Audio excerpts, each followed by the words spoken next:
Wait for some people. Well, good morning and welcome to our Minnesota Crossroads Career Network webinar this morning.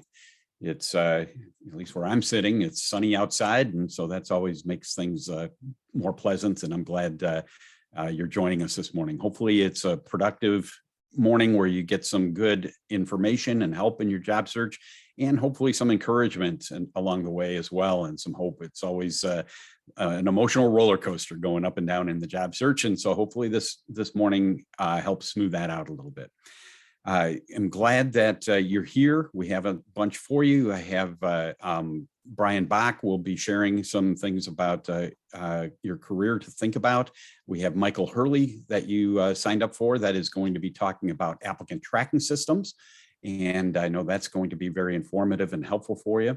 And we're going to then do an overview of everything that's available for you through Crossroads so that you can take advantage of all the resources we have. They're all free. We offer them through a team of volunteers, and I'm hopeful that it's going to be worthwhile for you to get plugged in so that your job search becomes more effective and smoother, and you can gain some encouragement in the process. And to that end, part of our hope with Crossroads is that along with helping people succeed in their job search, that we also talk about bigger issues and point people to the hope and encouragement of Jesus Christ. It should be no surprise that the Bible has a great deal of wisdom for life. And to that end, there's a cliche often used that the Lord will never give you more than you can handle. And it's a nice cliche. People say it to mean well. They're trying to encourage someone that might be facing challenges that might they have the strength to overcome. The thing is, that idea is really not in the Bible. There certainly are times that we face things in our lives that are beyond our ability to handle. The Bible does say, though, that when we trust in the Lord, He will never leave us and never forsake us.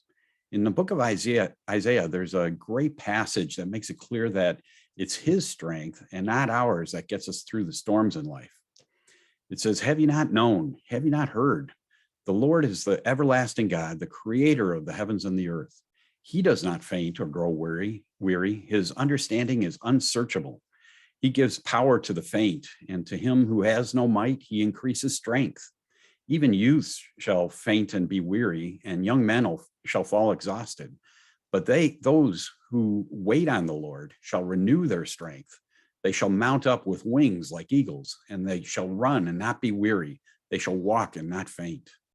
That's some great encouragement, that we can trust God to give us the strength to get through those storms in our life. When you face challenges in life, like a job loss, put your trust in God and lean into His strength when you feel like your own strength is growing thin.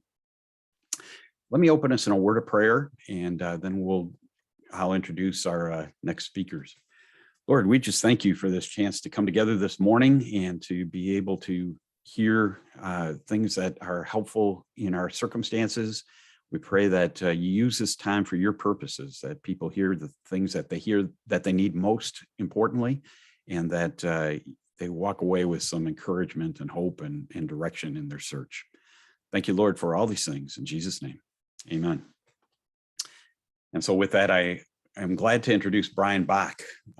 Full disclosure, Brian is actually my business partner, and he has shared a number of times his perspective of faith in your career. And I'm grateful that he's here this morning to give a perspective for us this morning too. Brian, take it away. Thanks, Harry, and certainly appreciate the opening message as it segues nicely into what I want to share today. And I'm hoping, I think beyond hope, that it offers some practical help to you as you're navigating your job search. And it really is, does faith give us some practical applications to executing a job search? And I would say without faith, we are destined to fail in a job search. And I'll explain as we go along here. So hopefully this will unfold in a coherent way for everybody. I've sort of titled this in my own mind, sort of peace versus the unsettled heart during a job search. And I think we understand that unsettling nature of being thrown into job transition. It's not comfortable for us. And we do become unsettled.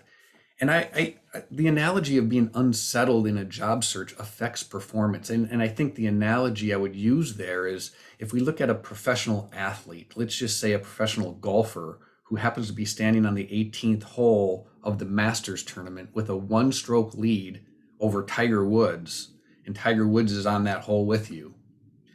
How are you going to perform in that situation if you're really bound up and stressed and tight? You're probably not going to be free to execute that free golf swing that's gotten you in that position. So how do you unbind yourself to those struggles? And I think faith is the answer to this. But anyway, I think for candidates, if we just press into that analogy further, when candidates become unsettled, what is the performance disposition that affects them negatively? And I would say that what I've seen in 25 years of executive search is candidates come in with that unsettled heart to a job search. And what that does to them is creates a level of presumption. And presumption is a sin in our worldview with regards to what happens here. And I'll explain this. And I think we've all experienced presumption against us. And you might feel presumption against you in a job search. People are going to make presumptions about you, whether true or not. And it's going to frustrate you. And that's what presumption does and why it's a sin. When we presume to know something, whether it's true or not, that presumption then becomes sinful. Well, candidates do this. They come in with a presumptive attitude. And it sounds a little bit like this. They will read the job description of the search that I'm conducting, and they'll tell me that this job is perfect for me. Which number one is presumption. How would they know? They know nothing about this organization. They know some of the words that they've used to describe the job, but they certainly don't know the organization. So to presume that they're perfect for the job is presumptive. But the problem with that presumptive attitude is what candidates then go forward and do, and that is they start trying to prove that to me. And that proof that they're perfect for a job, or trying to prove that when they don't know the organization, don't know anything really about the organization, is really off-putting. And so that, I would say, is that unsettled heart going into a job search. And I want that to be at peace. I want you to be at peace with who you are and at peace with what you know. And so where does that peace come from? So obviously we come at this from a very spiritual perspective, and we know, we've heard in the Bible, the prophetic utterances about this God to come is, and it's a description of Jesus as the Prince of Peace. He's the bringer of peace. So let's kind of couch that and then listen to what Jesus actually says, which is completely paradoxical. He says, "Do you think I have come to establish peace on the earth? No, I tell you, but rather division." What do we make of that? He's called the Prince of Peace, and he says he didn't come to bring peace. He came to bring division. So the way I will describe that is he does divide. He divides into what actually gives us peace and what doesn't. He comes into the world to say that it's not the world that gives you peace. And as a job seeker, as a human being, we put so much stock in our jobs, in our careers, in the money, in the power, maybe the influence, all of those things that we attach to our job become unhealthy attachments. And so he's challenging us. He unsettles us, right? I'm bringing division. I want you to see that divide and to know that if you pursue the earthly side of that, you will be perpetually unsettled. And so if we can bring that piece of his peace into the job search and be comfortable with the fact that he is the actual piece that we can cling to perform better in a job search, we do perform better. Trust me, I've experienced candidates, unemployed candidates that come in and they are perfectly comfortable with who they are and where they are.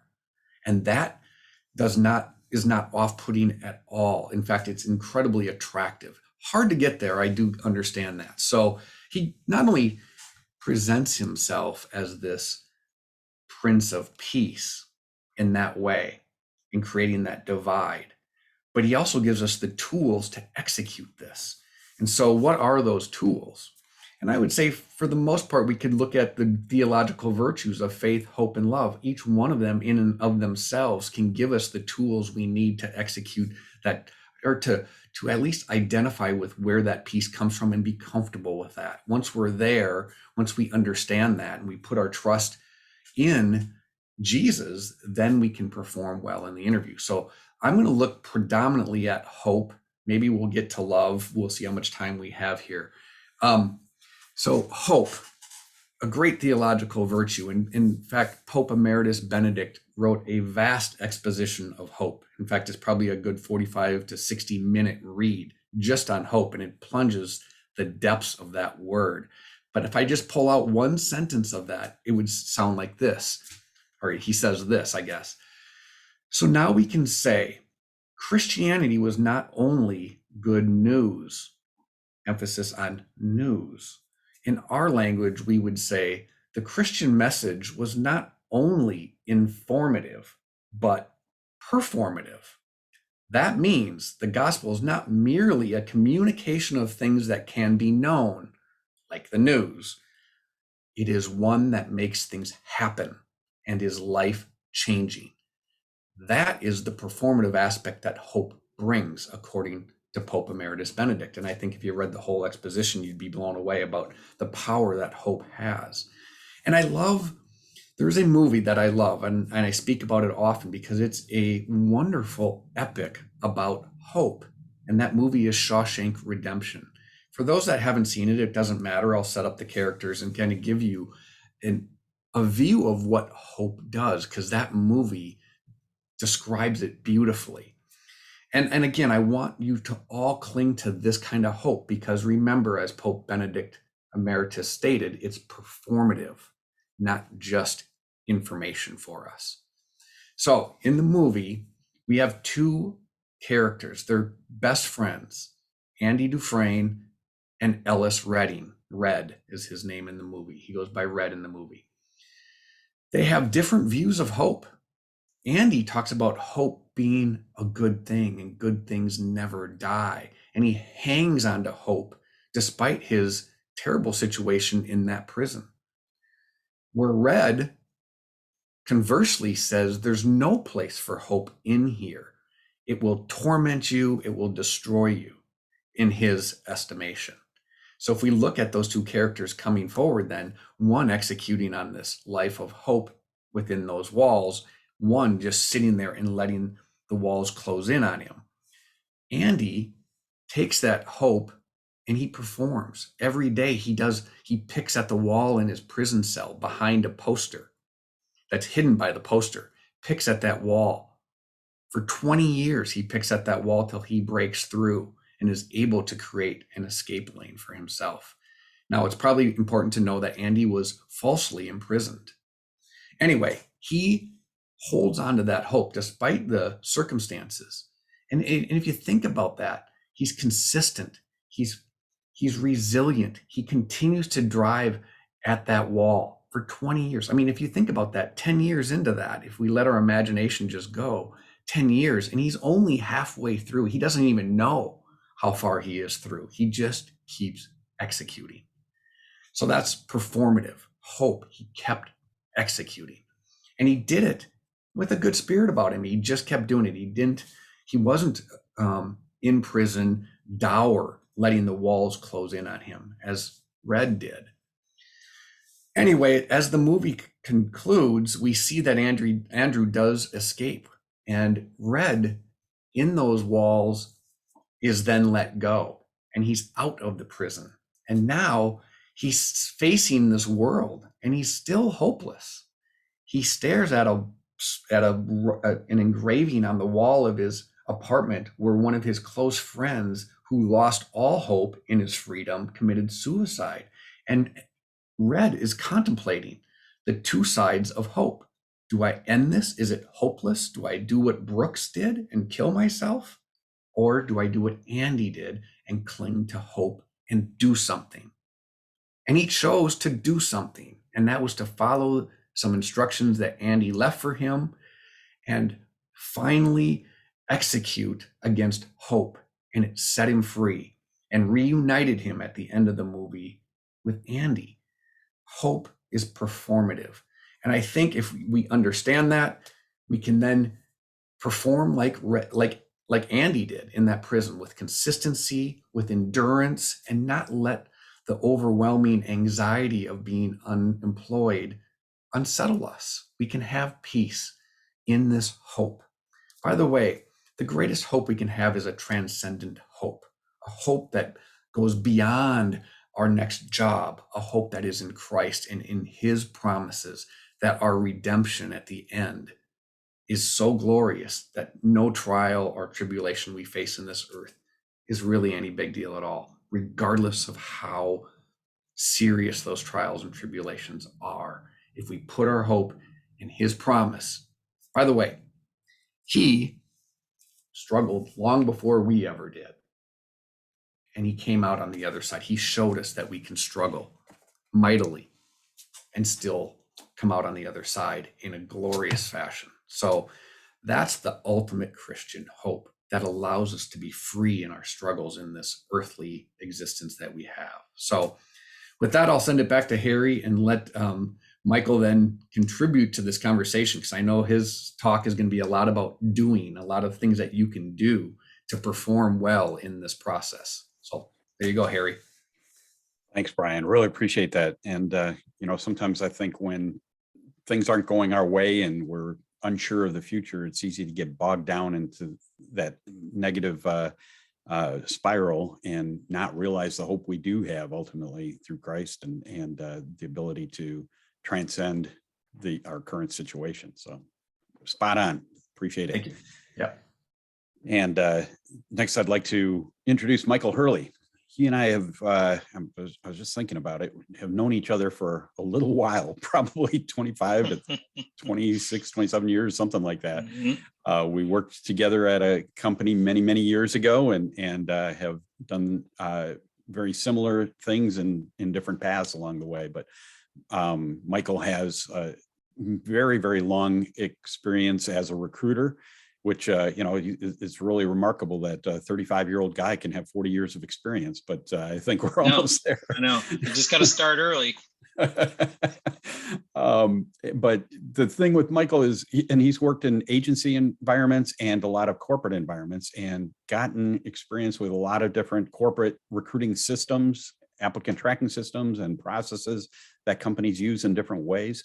He's currently at Best Buy for the last 6 years, but he's been at General Mills, at Blue Cross, at a number of other great and well-known companies that have great systems. And I know those systems can be a mystery sometimes, what happens when you actually apply online. And so hopefully he'll unravel some of those mysteries here for you today. As he's talking, if you have any questions, don't hesitate to type them into the chat box in there, and I will read them to him. And as he's done with his presentation, we'll also then have a Q&A session to talk about any additional questions you have at that point too. So don't hesitate to jump in with any questions in the chat box, and I'll turn it over to you, Michael. Thanks for joining us. Thanks, Harry. Appreciate it. And thanks, Brian. Great devotion, great reflection. Well, hopefully, I think you can all see the screen at this point. And as Harry said, nope, Michael, your slides are not up. They're not up. Hang on one second.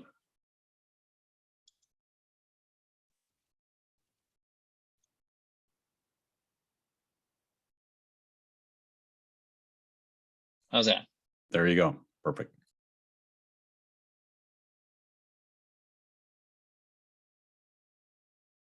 There we go. Good. Thanks, Harry. Sorry about that, folks.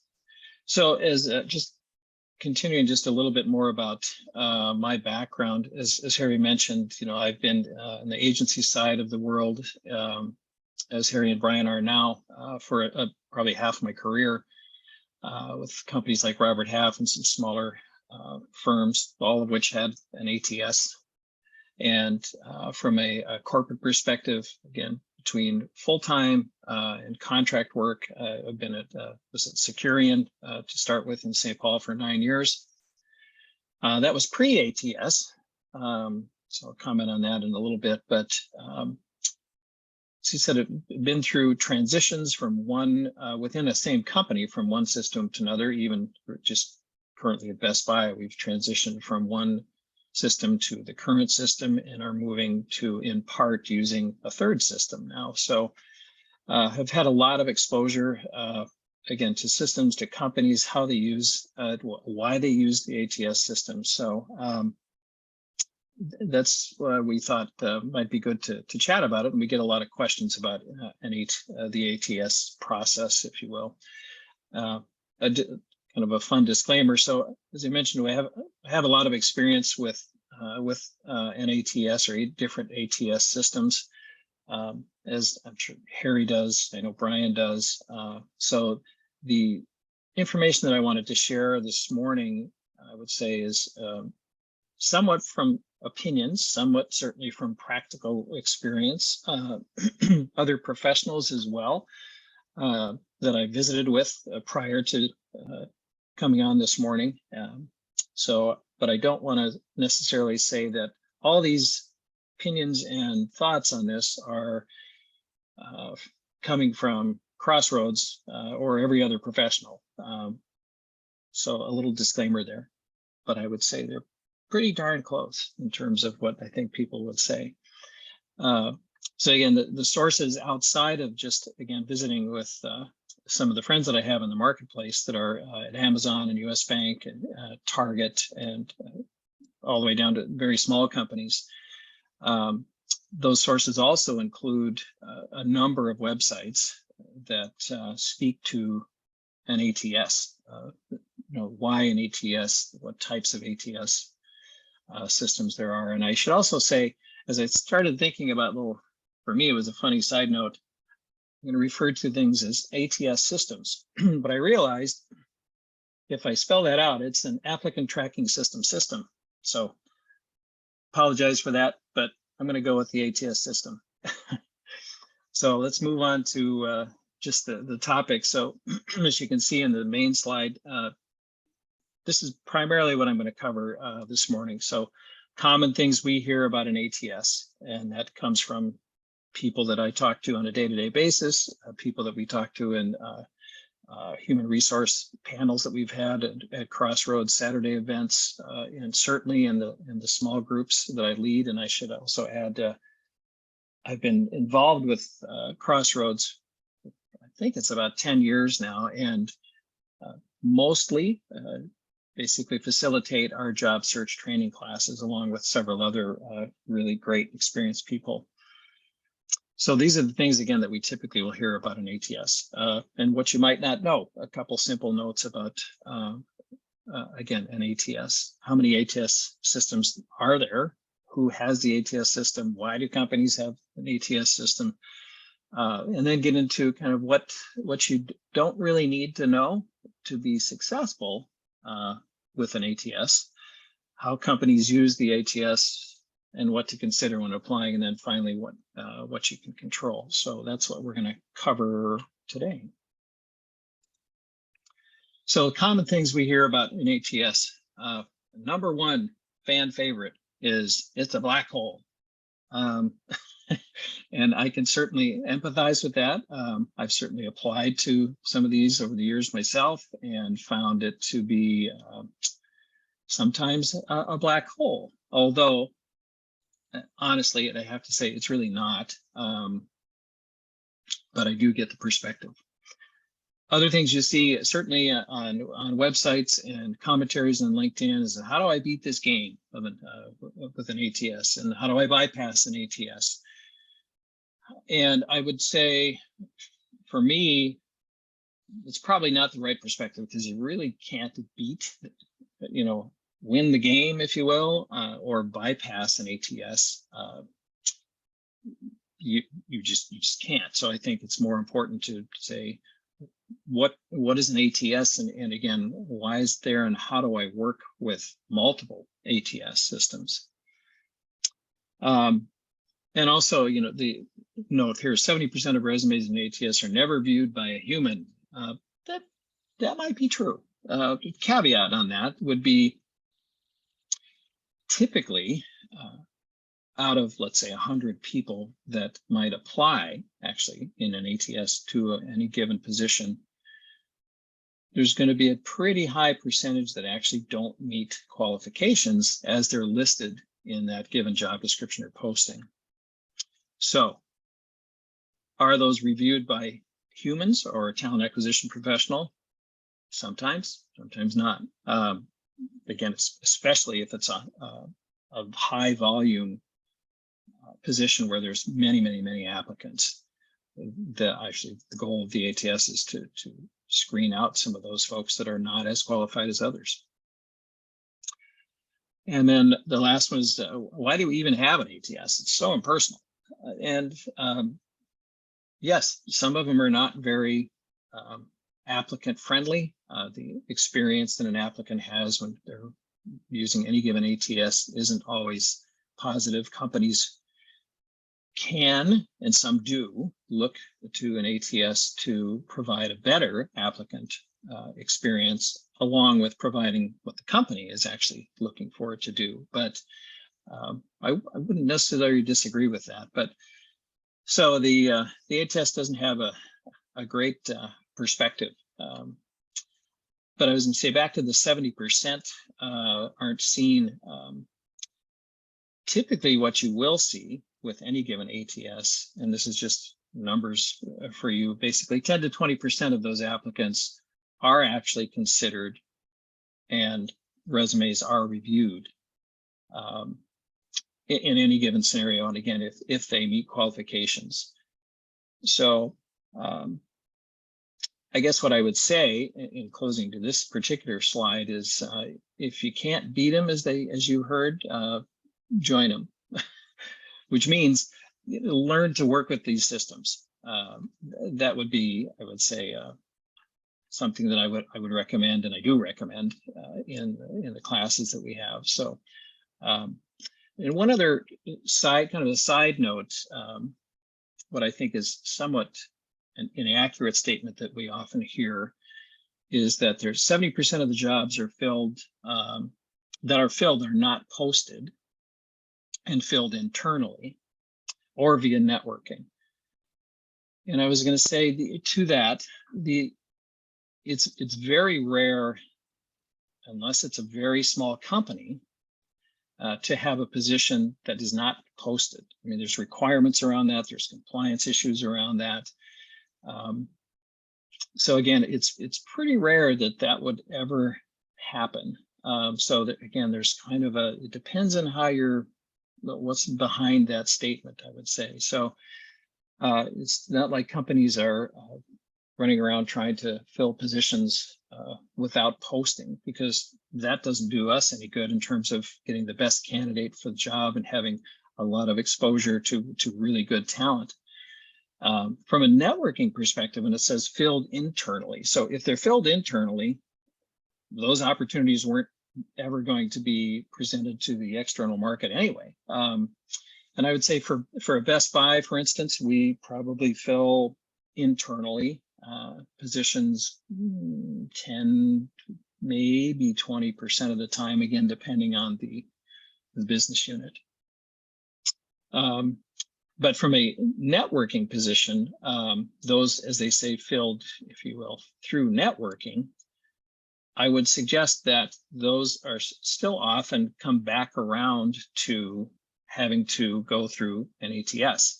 So if I reach out to Harry in a given company, say, I'm really interested in this position, I'd like to apply, could you refer me to either a hiring manager or a recruiter? Typically, certainly Best Buy, that happens often. And I get referred to that individual. We maybe have a quick chat, and the direction is then, please do go ahead and apply. So you would have found that role through networking initially, or at least discovered more about it initially. But again, back to 70% of these jobs are basically filled internally or through networking and are posted. And I guess I would say in my experience, that's really not very accurate. And I think if you went to sites like Indeed.com, you would find that to be true. There's a lot of positions out there. And again, you have to think about it from the standpoint of, companies at least mid-size, which is anything pretty much over 100 employees, large employers, 500 plus. They have to approve positions within a budget. They have to have descriptions. They have to have consistent descriptions. They have to align, with their overall org structure, management structure, et cetera.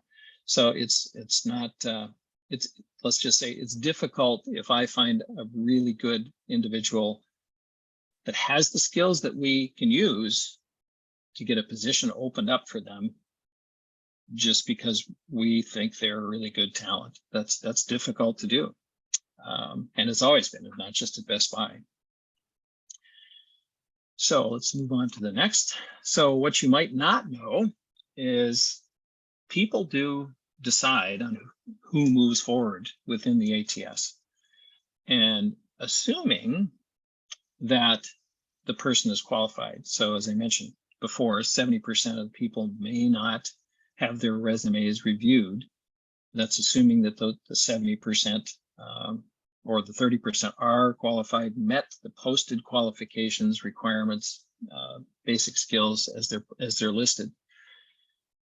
Other than that, if there's 100 applicants and 70% of those applicants are not qualified, at least the 30% that are will get eyes on their application and their resume. So, and then from there, the recruiters basically are the ones that decide who they're going to talk to, and typically will share some of those with the hiring leaders. They're going through the process. So again, just want to emphasize that people really do look at these applications. And oftentimes we will, at least at Best Buy, we'll look at some of those applications and resumes that we know were declined by the system automatically for not meeting minimum qualifications, because we know that the systems aren't perfect. We might have missed somebody that's really close to these qualifications, or maybe they just answered some of the questions inaccurately, and it ended up resulting in them getting a declination that they shouldn't otherwise have had. So wanted to touch base on the people aspect of an ATS. And then all ATS are not the same, or nor are they used the same.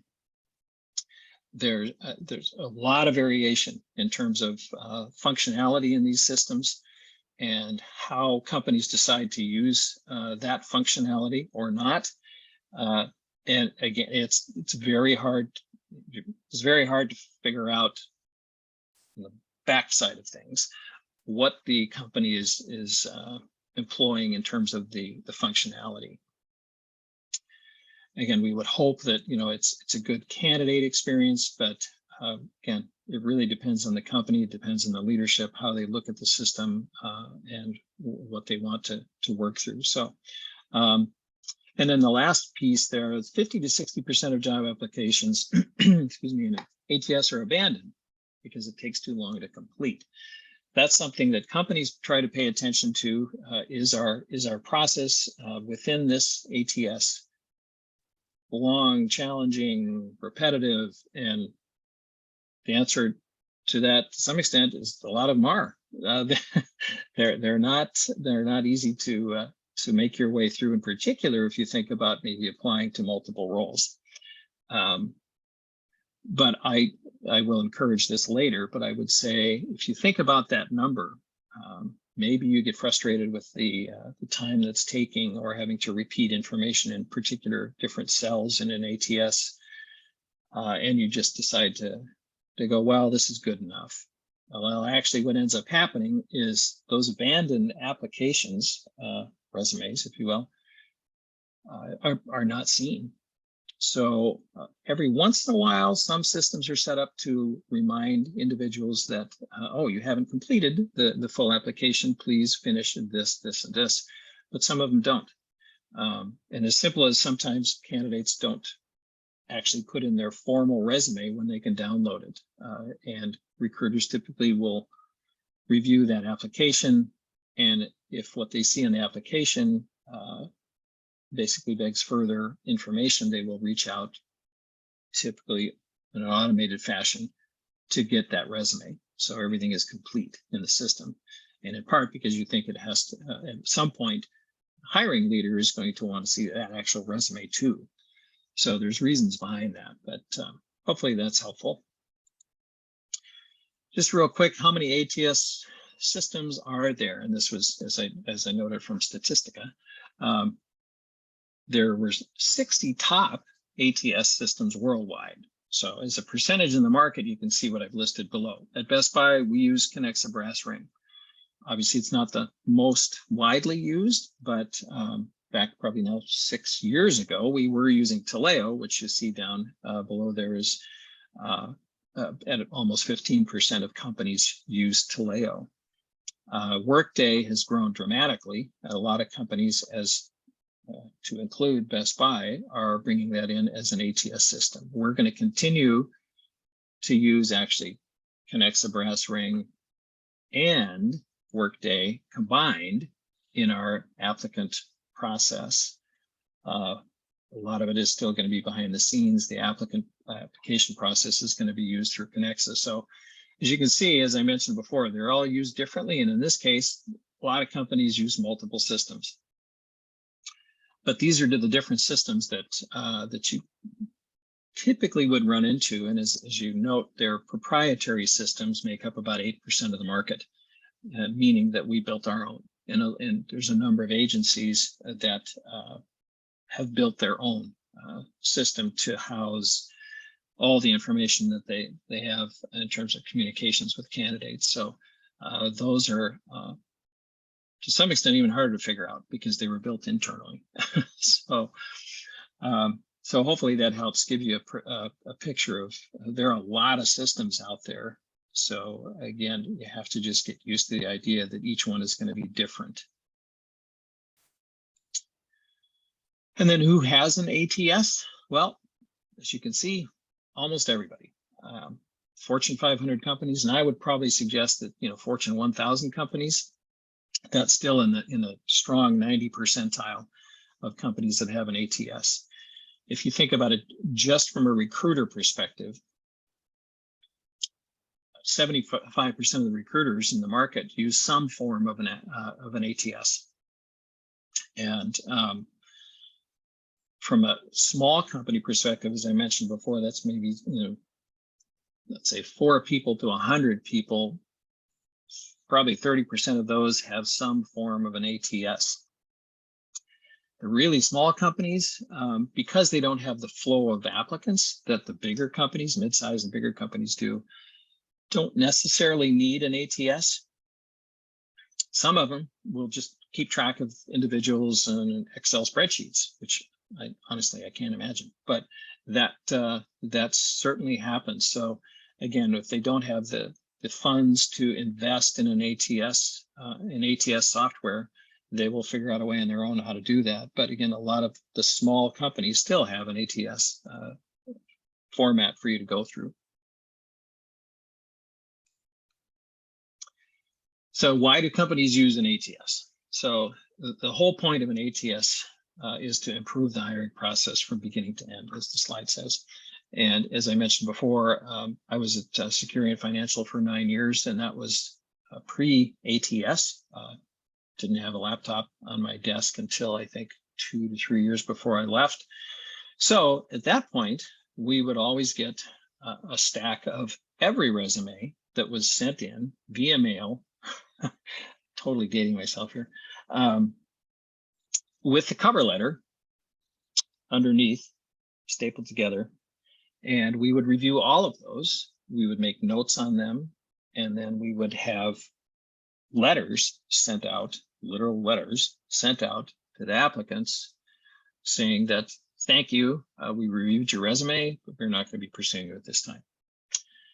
And then what do we do with all those resumes? Well, we put them in files, multiple files. There was a lot of file cabinets. So fast forward, the ATS system, as obviously internet grew, a monster came out, I think it was mid to late 90s, a lot more activity on the internet, and we needed software to try and manage that whole process and the volume, and just to some extent just tracking things. So that's where the ATS started. So from an ATS perspective, why do companies use it? One is reporting.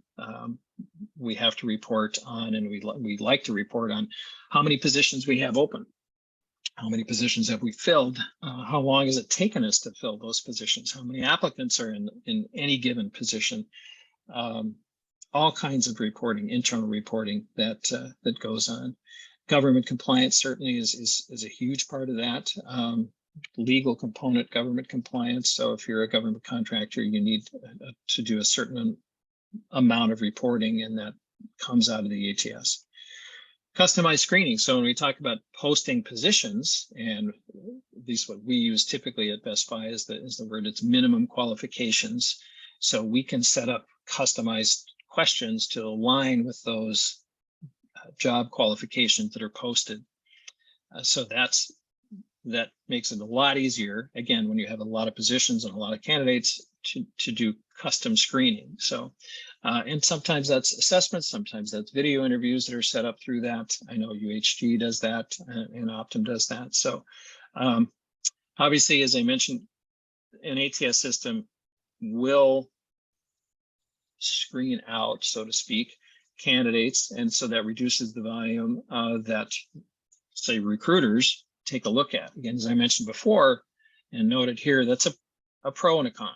So it's a con because we know that the system's not perfect and we will miss some applicants, and we can go in and look at some of those additional applicants and resumes to see who we're missing, and if there's individuals and talent in there that we should move to other peer recruiters and other hiring leaders so they get a look at the talent. And we do that at Best Buy. And then obviously applicant information. Excuse me.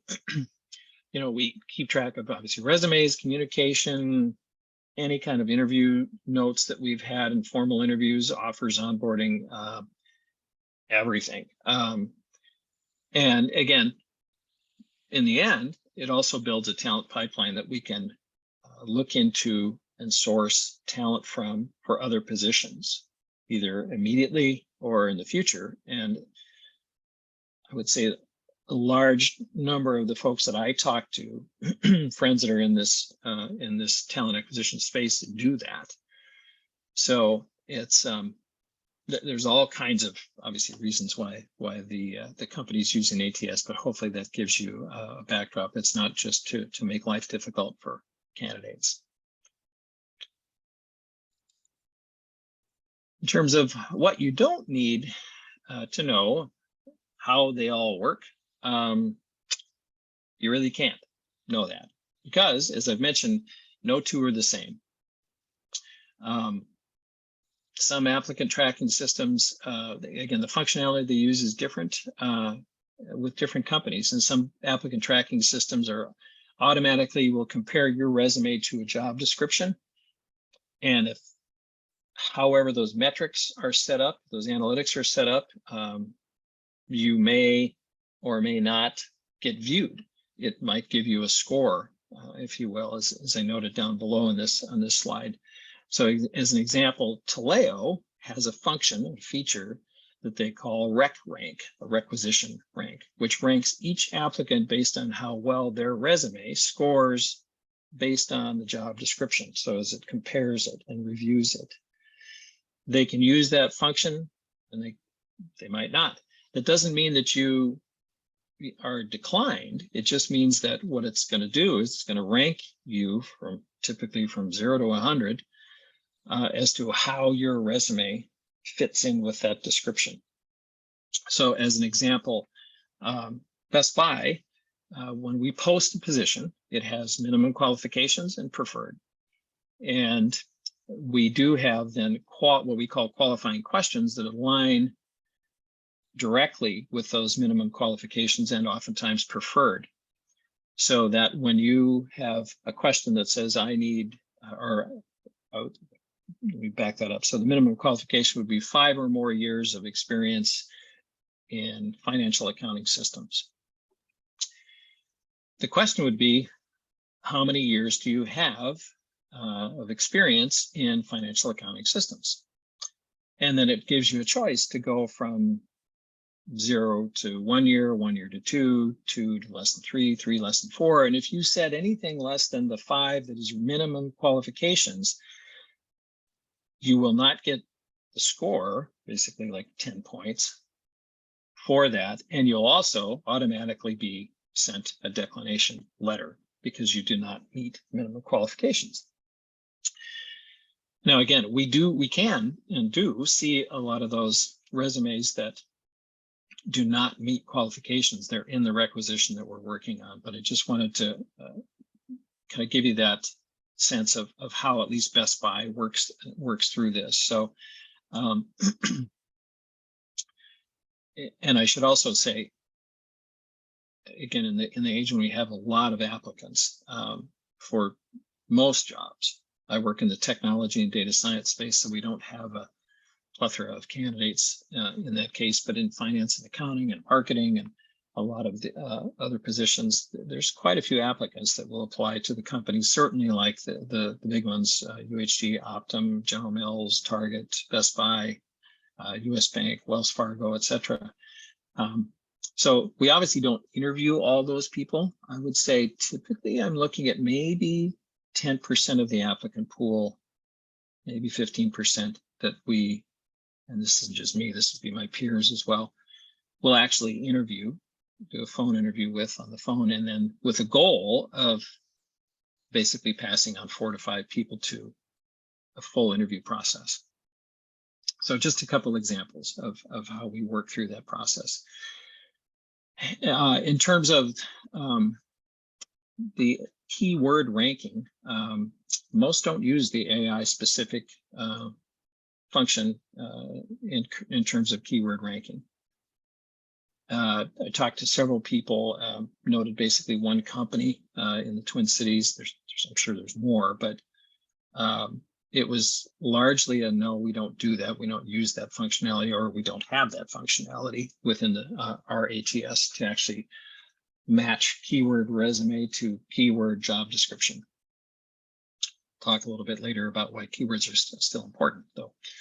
But again, so as you can see, the systems basically do use numbers, percentages, star ranking, color coding to identify the top most qualified candidates to the least.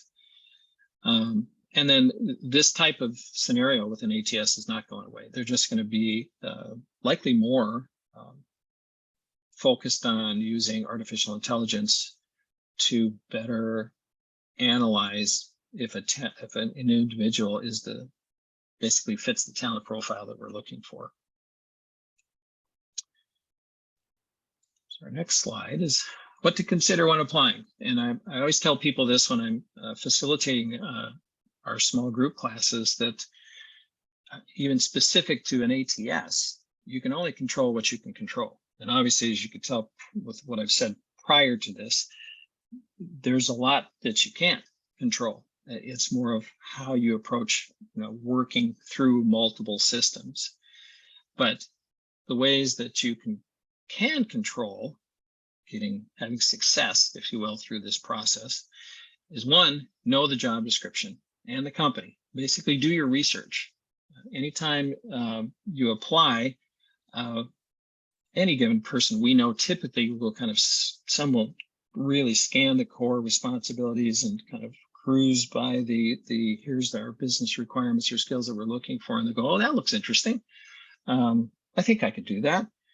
And they'll apply. Maybe they haven't done any research on the company itself. But if you don't know the description and how it fits with your experience, and that isn't represented on your resume, you're not going to come out on the positive end of that application.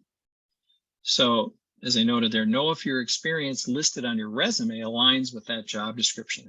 And by saying that, I want to emphasize, I don't mean to take wording from the job description and put it in your resume. We can see that, and it's typically not custom enough, if you will, for us to say, oh, do they really have this experience? But your experience does need to line up with that. So as we talk about, again, keywords, are they a major influence in decision making from an ATS perspective? I would say generally no. Is that going to increase? Yes. But are the keywords important? Most definitely. As you think about either myself, all my peers at Best Buy, recruiters that I know, and when they look at applications and specifically resumes, we've met with the hiring leaders. We typically work on a lot of the same types of roles, so we know what those qualifications look like and what some of the, if you will, keywords, phrases, or certainly key experience are that would make this person a qualified candidate. And that doesn't take us long. And if we don't see things in the resume as a key word, we have two choices. We can say, nope, not a fit, or we can go I wonder if this candidate actually has this, because it looks like they have the experience, though they didn't say it specifically in a key word or phrase. So I've had over the years a number of technical resumes that I've reviewed where we look for, let's just say, Java. And I'm reading through the resume and I see that they're a software developer and all the, if you will, soft skill functionality kind of things that they do, but they never mention Java. But so if we make a choice to actually talk to that candidate, one of my questions is, well, have you used Java? And they'll typically say, oh yeah, I use it every day. It's like, well, probably should have been on the resume. So make sure that when you're looking at your resume that you do note that you do have the key things that job description, that company is looking for in your resume.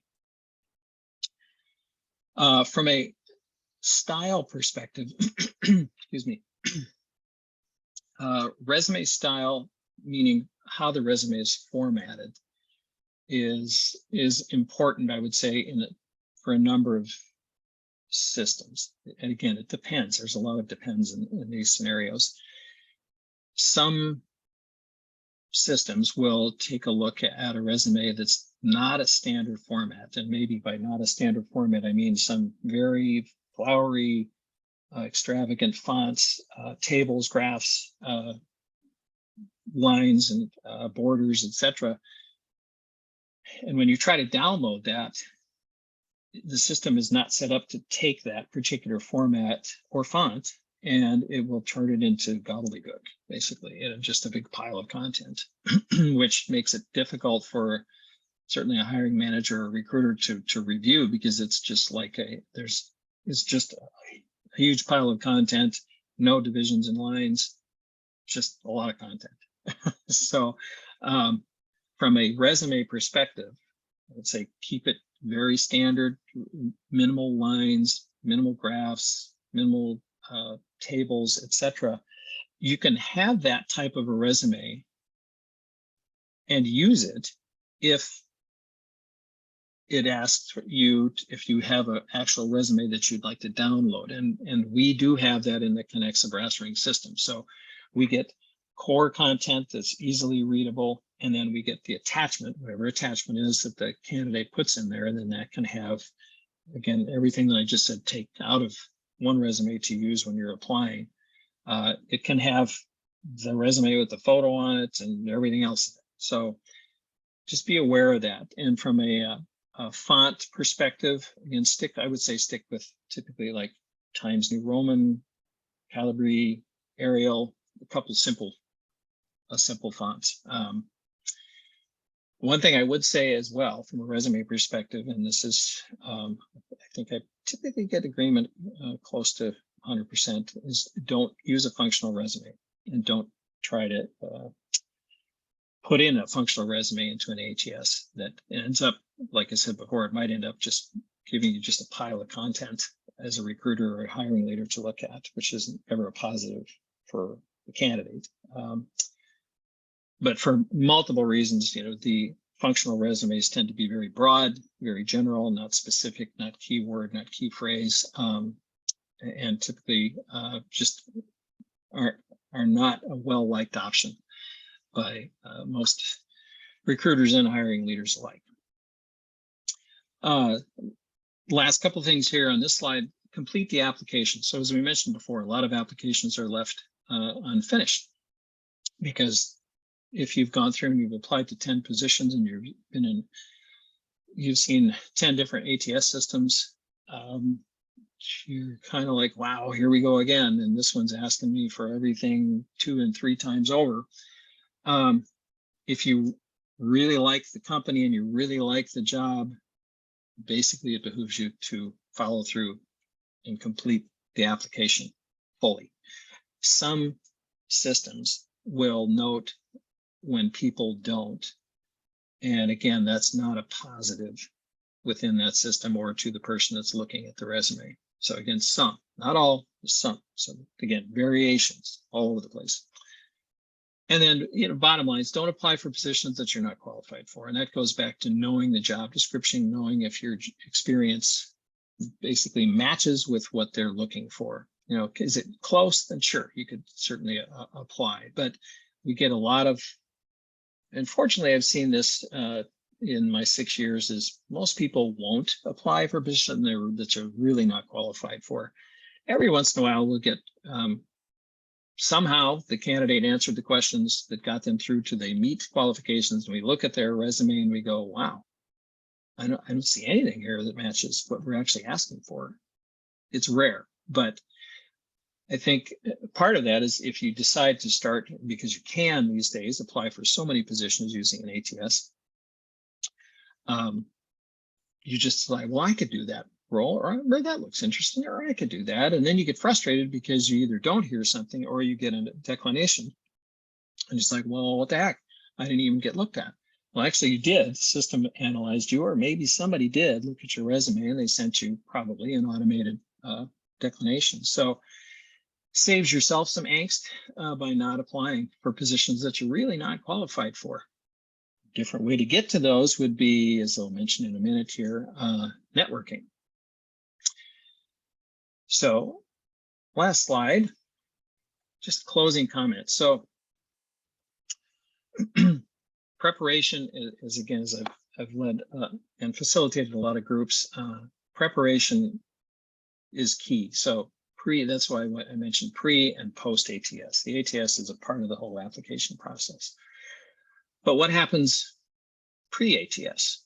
And an example of what I just mentioned, where I'm looking at a role and I go, boy, that is a great role. I could do that. My transferable skills would fit there. I may not have this, I may not have that. Well, the pre-preparation in this case, I would say, is networking. So getting out on LinkedIn, identifying people that you might know that are at the company in a similar role that you could connect with, that you could talk to about that role and how you might get referred into, get some kind of an audience. Or typically you see someone who's not currently at the company you're looking into, but you know somebody that was there and they can find out something about the company or tell you a little bit about the role that you're looking at because they've been there, done that.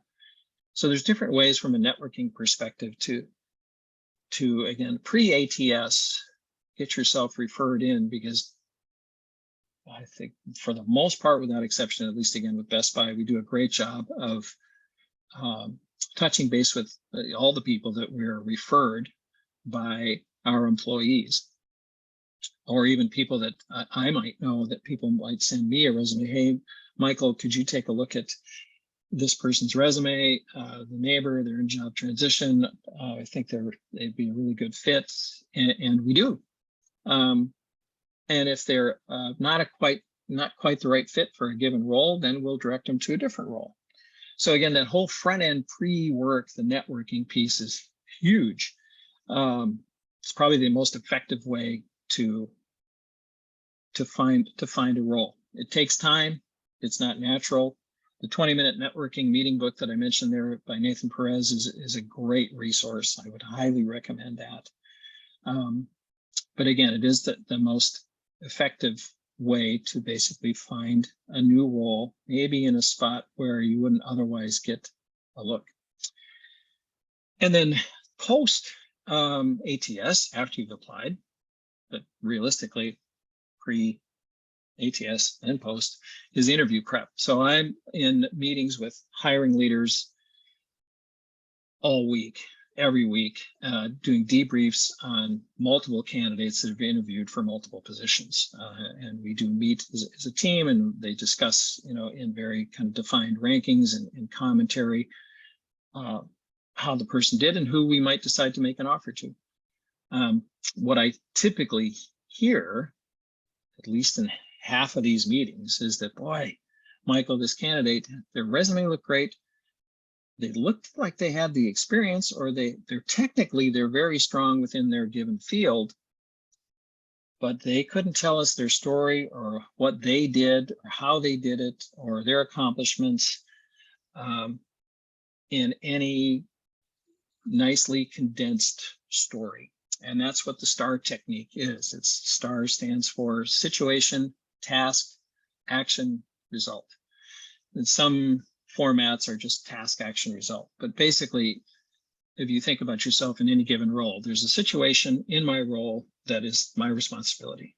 My task within that situation, within the situation that came up that I need to handle, the task is this. The action that I took to take care of this task, to solve this problem, was this, and the result is what I did and how it brought value to the company, solved an issue, etc. So it's an amazing technique that, frankly, I work with anyone in my classes a lot on from the very beginning, having them develop STAR stories. And those STAR stories, by the way, are developed through, again, looking at the job description, comparing what they're asking for in that job description to what your experience is, and building that story so that you can have a concise story to present when you do get asked to the interview. So, and finally, there's a lot of resources on this and exercises, for job changes and skills on our Minnesota Crossroads site, and certainly the national crossroadscareer.org. And then as Harry and Brian both, mentioned, in terms of just, we're a faith-based organization, and we do believe, just having a relationship with Christ is so important in terms of this difficult process, difficult time to go through. One of the devotions that I've used in my small groups is called Help Wanted, Devotions for Job Seekers by Aaron Basco. I know Crossroads has another really good devotion as well, and I failed to put that on there, so maybe Harry can highlight that for us. But so again, that's why I wanted to comment on, in closing, outside of the ATS, what can really make a difference when you actually do get to the ATS point. And then hopefully once you've done that pre-work and you understand what goes on with an ATS, and you get asked to interview and you've done the prep, you'll have multiple choices. And that's what the whole goal is. So that's it for me. Well, terrific. I will flip it over to Harry. Michael, we have a number of questions, and so great insight, and I think some great help for people to understand what's happening on the other end when they do apply. But so some of the questions here, let me get to them. One of them asks about how can the ATS consider transferable skills and successful track records, even if it doesn't necessarily fit? I'm guessing, I'm kind of adding to his question here, even if it doesn't necessarily fit the position directly. And I don't know that the ATS really can do that for you, right? I mean, I'll let you. No, I'm sorry, Harry, can you repeat that just again? Yeah, how can an ATS consider transferable skills and successful track records? Oh, I see. And I would say what you just said, Harry, they really can't. I mean, that would be highly sophisticated AI capabilities in a system. And that's where I would go back to the networking piece. If you have very transferable skills and a great track record, even maybe let's say in a similar industry, the way that you get an audience, a conversation, is through networking in advance of applying. So as you see a position that looks like, boy, my track record would say that I can handle this. My transferable skills would suggest that I can handle this. Then the next step really I would say prior to applying, or certainly at the same time, is do a lot of your background research on who can I talk to that either knows me or can refer me to someone where I can have a conversation to discuss, will these skills work, in this position. So that's what I would say. The ATS systems are, again, if they're keyword specific, they can pick out a keyword. They could pick out titles. They could pick out company names, for instance. Some do that.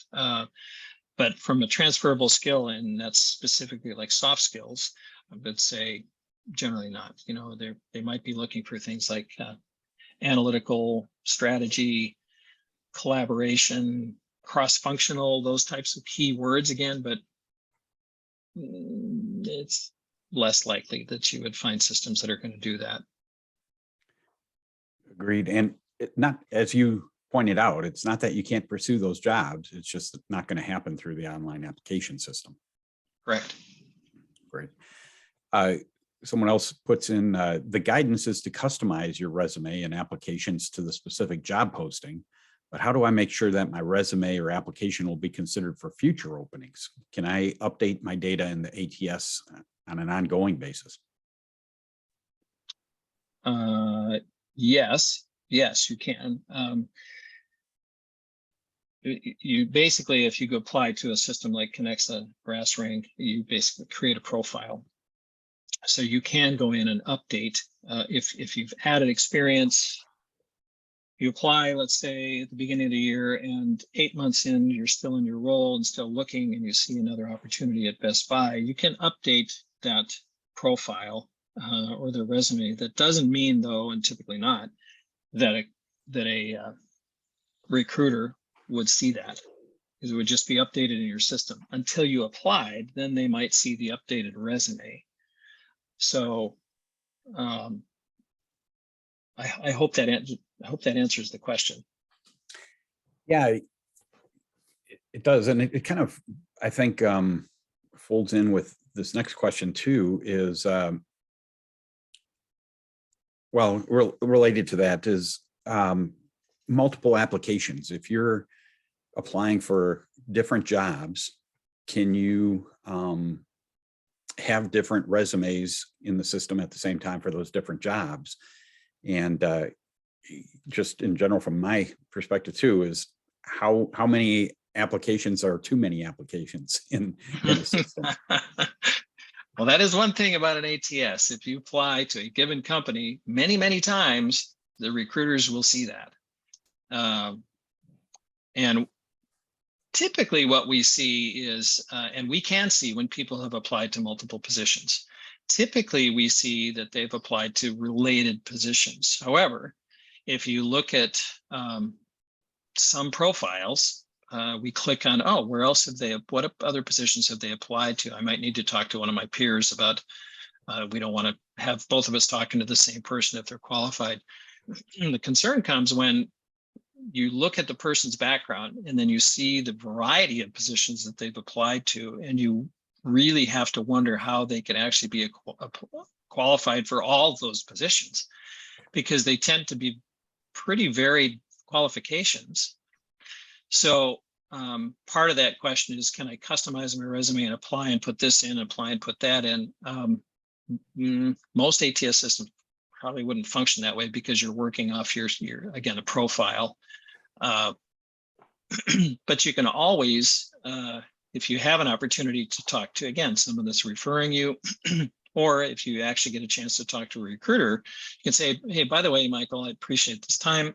I do have an updated resume that speaks to this role better than I think the original resume. Would you mind if I sent that to you? We have people do that on a regular basis. So, but I would suggest, again, how many is too many? I don't know if there's a magic number, and Harry, you could comment on this, but I think if you're in transition and what you're applying to aligns across the board, meaning similar types of positions, let's say marketing positions or accounting positions or finance positions, 3, 4, 5, that's I see that typically. And if it's over the course of a year, you might see more than that from the same person that's trying to find an opportunity in the company. But I would just be cautious about applying to too many roles that are a stretch from your core experience. I agree. I think if there's several applications, but they're all for very similar types of roles, then it's probably more acceptable than if you're applying for a variety of roles that don't seem related to each other. And there are. And I should, sorry to interrupt, I would add to that, when we get into a conversation with individuals that have applied to multiple roles, we'll invariably ask, so I know you applied to this role, this role, this role, and this role. What's your preference? Why do you feel you fit into this, into this, into this? And that's where, if you will, the rubber meets the road and things can kind of fall apart. It's like, well, I really kind of wanted to do that. I haven't done that experience, but I like that idea. And this one, I kind of the same thing. And then this one, I'm not as interested in, but that's what I'm really qualified for. So you have to think about how that conversation goes when you've applied to multiple jobs. Not as much of an issue if you're qualified for all, and then you find out the nuances within those roles. But if they're different roles that you're not overly qualified for, that can be a little awkward. Agreed. And you probably know this story as well, but this was several years ago now. But I know of somebody that over the course of 3 years applied to over 800 jobs at United Health Group.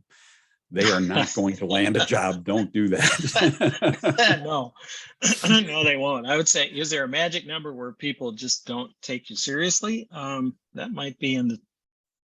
That's definitely one of those numbers. That's one, yeah. But I would say it's a lot lower than that. Probably, yeah, of course, 15 to 20. Now, granted, United Health Group has a lot of positions out there, but 800 roles. That's the downside of the ATS for companies, is because you can, and for candidates, honestly, because you can just go apply. I'm going to land one of these.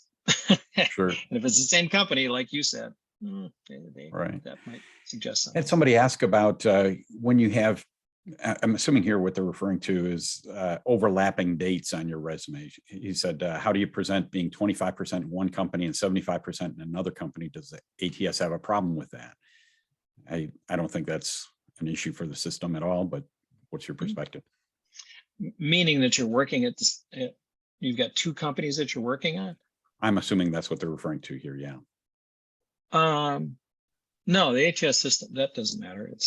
It's you're going to put that in there into probably the written part of the application, and you're going to represent that on your resume so we can see an experience, experiences at Best Buy 2018 to present, and experience at XYZ LLC 2018 to present. So we're going to assume that you're doing some work here, but you're also working here. So no, that wouldn't be an issue with an ATS.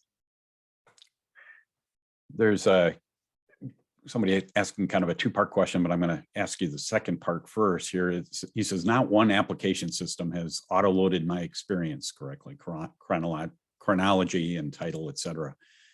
What's your take on that? My guess is it's something in the formatting of their resume that's causing the problem. Yeah, I guess I'd have to find out a little bit more about when you say not loaded correctly.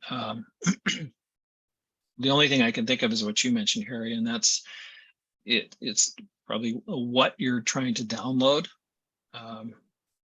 is not in a format that the system would accept. And again, they do have typical settings in those systems that will accept certain fonts, like I mentioned earlier.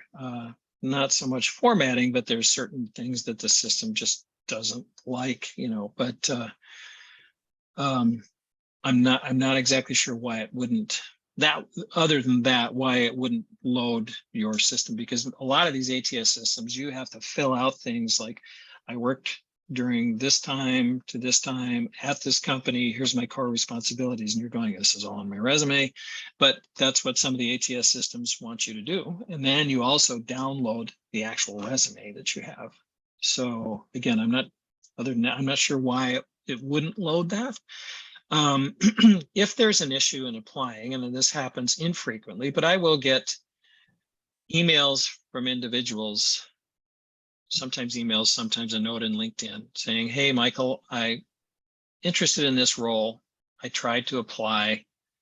It wouldn't let me download my most recent resume or wouldn't let me apply.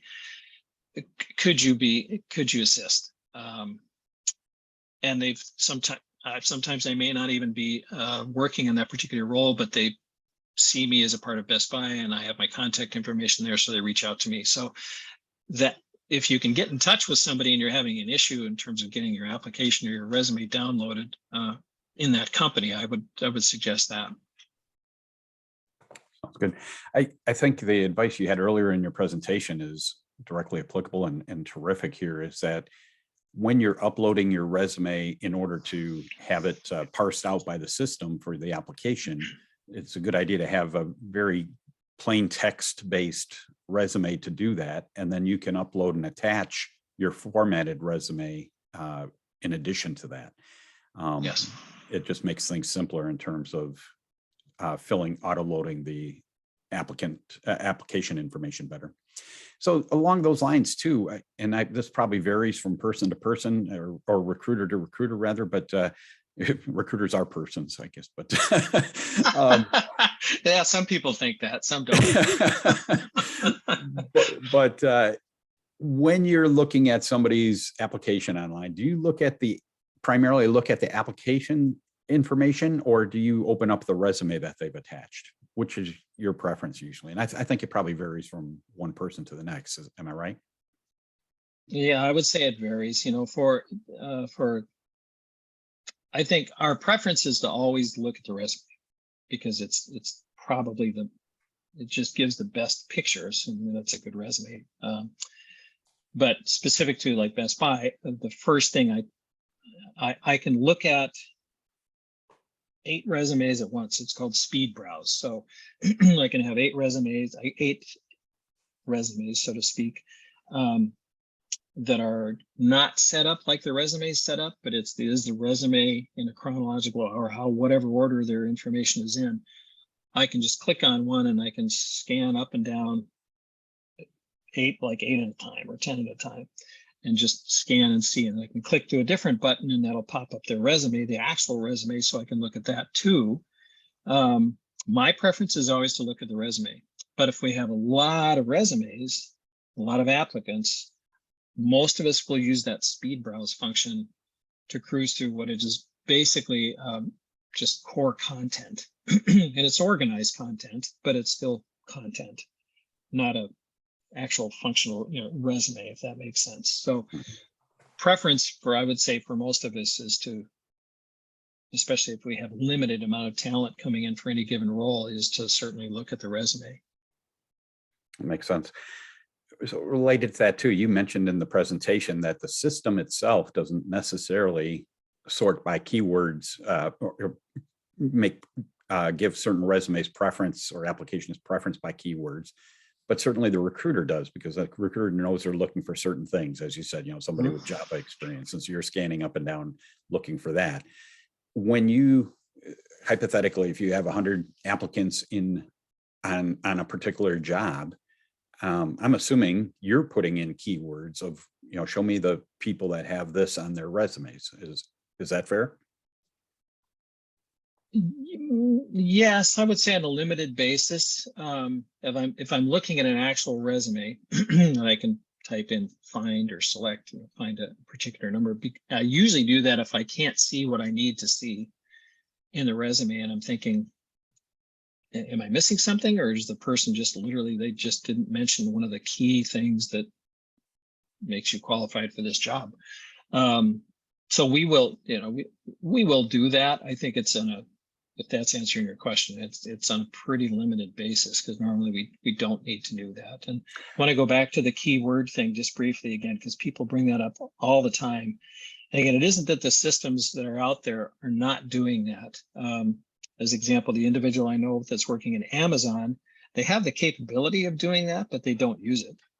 The previous company where this person had come from, it's an international company, but has a big base here. they did use that keyword search. But again, the keyword, just because they didn't see 1 or 2 keywords in there out of the 10 that they need, doesn't mean you're going to get declined. It just means it ranks you then in terms of percentage of keywords met, or like I said, or by a 98 or an 87 or something like that. So that's why keywords are still important, but you can't think of it as like, well, I got to load up on every weird keyword that I can, or some people white them out on the bottom of resumes. If the system's smart enough, it'll pick that up that you overloaded it. And then again, sometimes that suggests that you're just putting it in there to get an opportunity. And you may not have the depth of experience that we're actually looking for, if that makes sense.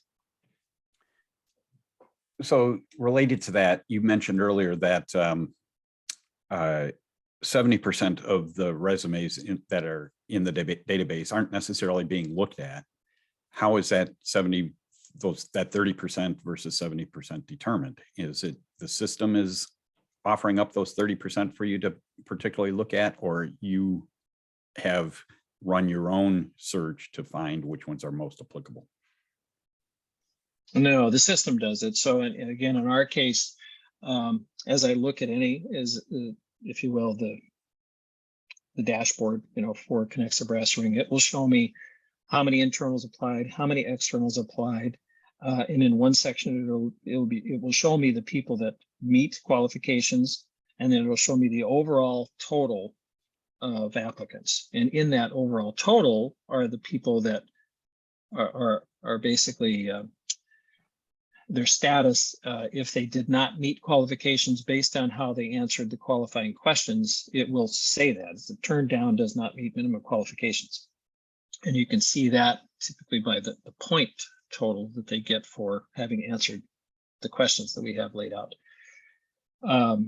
So again, if 50 apply, I can see that 50 applied. I can see that 30 of those met qualifications, and those 30 I am going to look at. So I look at all those.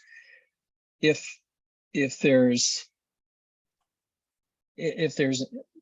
too many that are looking like they're getting declined, we will almost always jump into the overall view and look at a lot of those resumes that were declined, see why they're declined, and we can see exactly why they were declined.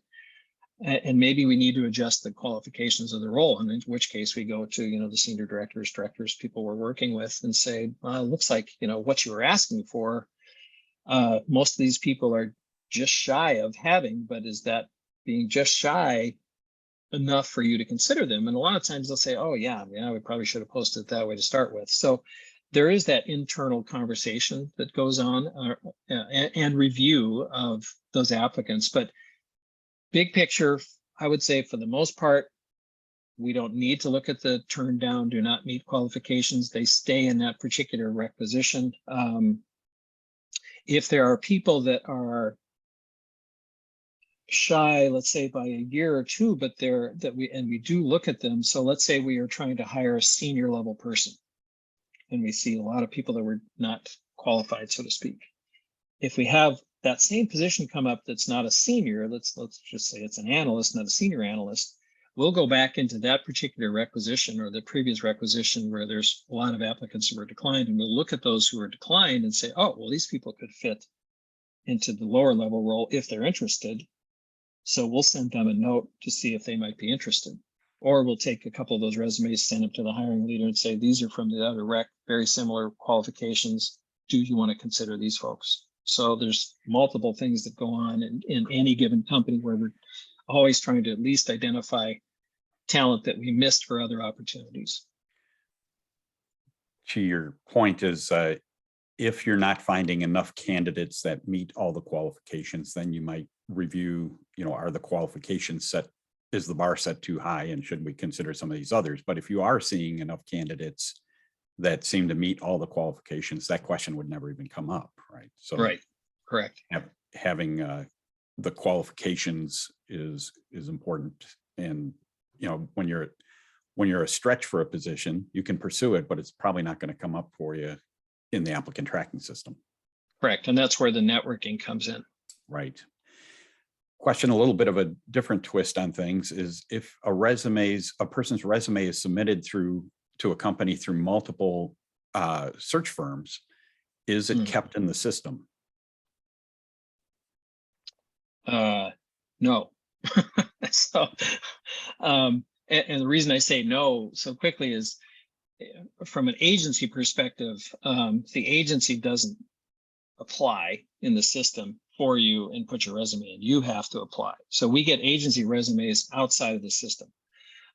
If we're interested in those resumes, I guess backing it up, we would have to have an approval and agreement with any given agency to even engage candidates that they're looking for and sending to us. So if that's the case, and we do get resumes, we will take a look at those, and if we're interested in visiting with them, we will ask the agency to have them apply, or we'll ask the candidate directly, send them a link and say, please go ahead and apply. There's a note in there that you're from XYZ agency. So then they go into the system. If I think, as you mentioned a minute ago, Harry, if you get it from multiple agencies, that's a whole different ballgame. We shouldn't get it from multiple agencies. One, because you as a candidate should be managing who has your resume, where they're sending it, who they're sending it to, what they're sending it for, because it's your search. Not to say that it doesn't happen, but that's one thing that you want to avoid, because oftentimes if I get a resume, and this has happened previous to Best Buy for sure, there's company policy. If we get a same resume from 2 different agencies, we don't even consider it, because we don't want to get into the discussion with the agencies who sent it first, so who would get credit if the candidate gets hired. Then so it's a lot of times the candidate just goes, it's done, we're not going to look at it. So again, you managing the flow and where you're at, where your resume goes, is really important. Terrific. There are a number of more questions, but we really only have time for one more here. And so the question here is, you touched on chronological versus functional resumes being submitted into the system. And as you mentioned, you don't recommend functional resumes, but he says, I have been told by multiple job coaches that a functional resume would be preferred. What's your take on that? I would have to respectfully disagree. Yeah, and I think, workforce centers sometimes will set up functional resumes. I guess some job coaches will set up functional resumes, but functional resumes, and Harry, you could speak to this too, but they've never been a preferred resume, picture of a person's skills. And part of that is typically when we see a functional resume, it's because somebody's in transition. They're trying to transition to a number of different roles. So they've highlighted managerial experience, technical experience, soft skills, etc. And somewhere down in the bottom, you get a little bit of chronological information, but there's no information in the resume that says, I did this experience with this company, I had this experience with this company, I had this experience. And that's what we need, and that's what hiring leaders need to see. So because if you get a functional resume, then it's up to us to say, well, I see that they have a couple of companies that we're interested in, but I'm not sure where the experience that they're listing up here comes from. It could be 20 years old, it could be 10 years old, it could be 6 months, it could be 3 years. So a lot of reasons why recruiters and managers do not like looking at functional resumes. There's a hybrid that you could set up, if you will, but it's I always tell people it's like the word match games. This word relates to this word relates to this word. And so you've got the hiring manager and the recruiter trying to draw lines between this experience goes down here, this experience goes over here, and this experience is not recent, this experience is recent. It's just not preferred. I don't have anything to add to that. I think you are absolutely right. So you can tell I'm passionate about that part. Yeah, no, dude. There is one last question here that I do want to add in, because it comes up very often, is how often do you read cover letters? I was just going to ask that. I was just going to mention that. Almost never. And again, some systems, the depends. Some will ask for a cover letter. Some will require, that you put a cover letter in. Most of the people that I know in the talent acquisition space now would say that we don't require that. There's a space in Connexa, as there was in 𝙤𝙀, as there was in several of the others, where a cover letter would go. And it would be the last thing that we would look at. So I guess if we think about it way back, if you put a cover letter in there, so I could tell what you're sending me this resume for, so I'm applying to this job and here's why I'm interested and, and here's my resume. Well, now we already know that you applied to that role in the ATS. And that's why in terms of coaching individuals on cover letters, don't sweat them. Make them very simple, very much to the point.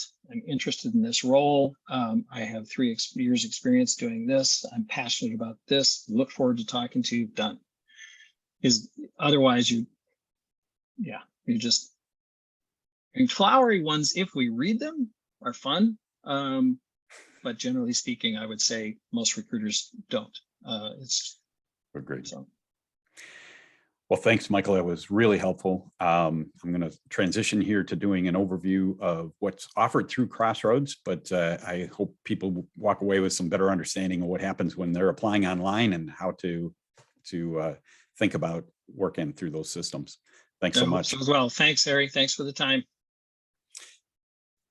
Going to just go through quickly here this overview because I want you to be able to take advantage of other things that we have available to you too.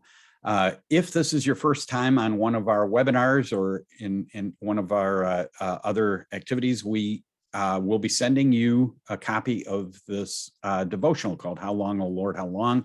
It's a tremendous way to kind of help with your thinking in terms of your job search and how your faith relates to that. There's an index in the back to be able to find devotionals that are directly applicable to whatever you're struggling with at the moment. And so this will be on its way in the mail to you as a free gift from us coming soon. There we go. mncrossroads.com is our website. Yeah, you probably had to go to it in order to register for this webinar today, but I really encourage you to spend a little time on there and check out all the other resources. We have resources available on there. We have information about events coming up. We have a job board. Companies are familiar with what we do. They know we have great people that come through Crossroads, and so they send us positions or they post their own positions up there in order to attract people from Crossroads. So we get several new roles posted each week. Encourage you to check out what's there and see if there's anything that's a fit and pursue those positions as appropriate.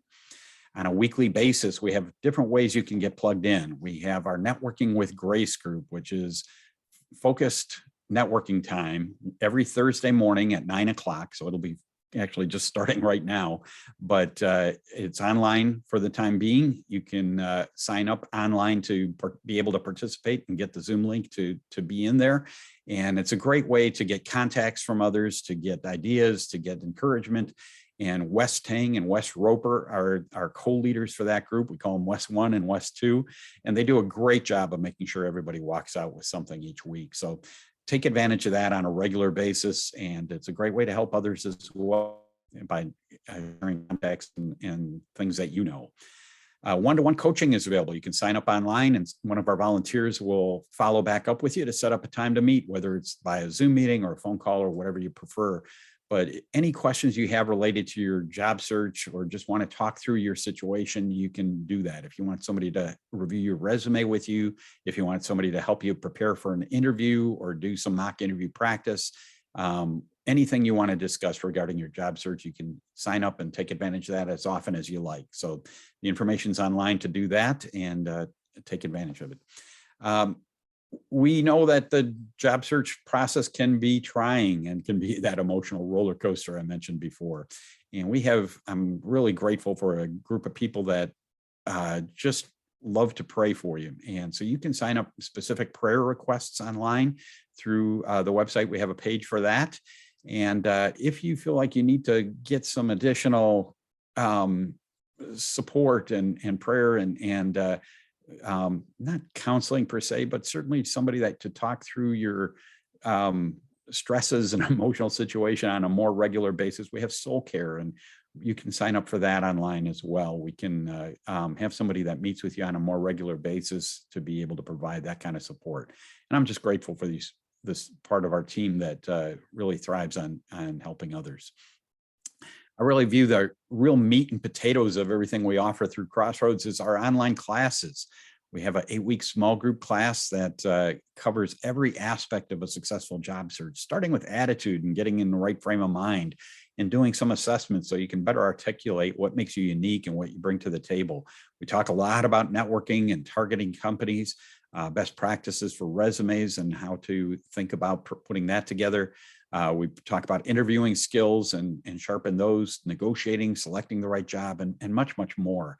And as strong as the content is, and I think really gives you some great new ideas to be able to succeed each week, I think the weekly light accountability with others that are in the group that are in the same boat you're in, and the encouragement you get and moral support from that is equally important in this process. I mean, anything you can do to kind of get back to that even keel emotionally each week really helps put your best foot forward in your networking and in your interviews. So take advantage of it. Throughout the 8 weeks, we also explore God's perspective of your job search and your life and your career. And I think that's as important as anything else we discuss.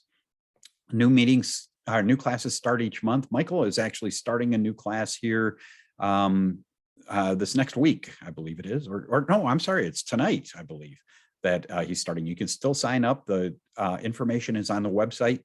Be sure to take advantage of it. It's just, I think, the most help you can get, and the most moral support and encouragement you can get through this process as well. I can't recommend this highly enough, and Michael does a tremendous job with his group. So sign up. The information is on the classes page of our website. If you haven't seen it yet, check out our LinkedIn group, join in there. There's well over 2,000 people that are part of that group, and they've all been through Crossroads at some point. And they're willing to stay in there because now they're working at companies and willing to be a contact for you at those organizations. Doesn't mean that they'll necessarily refer you for a specific job, but they can certainly provide you information and give you advice and help you in the process. There's also all kinds of details on the LinkedIn page posted for, there's jobs that pop up there that recruiters put in. There's information about upcoming events, just some good job search tips that people will post. So check it out. I really encourage you to take advantage of it now during your job search, and then stay in the group and be a resource to others. It's a great way to give back after you've landed. All of our webinars, including this one, are posted on our YouTube channel. And so if you put in MN Crossroads Career Network in the search box on YouTube, you'll find us, and you can review this webinar as well as see our previous ones. And so you can continue to get great content and review at any time as well. As an additional resource, Thrivent's been a great partner for us. I really appreciate them. They support us in all kinds of ways, financially and otherwise, but they also do 3 monthly webinars on financial considerations during job transition. And so how do you think about your budget when you don't have that income coming in? How do you set yourself up to be able to get through this process more successfully financially?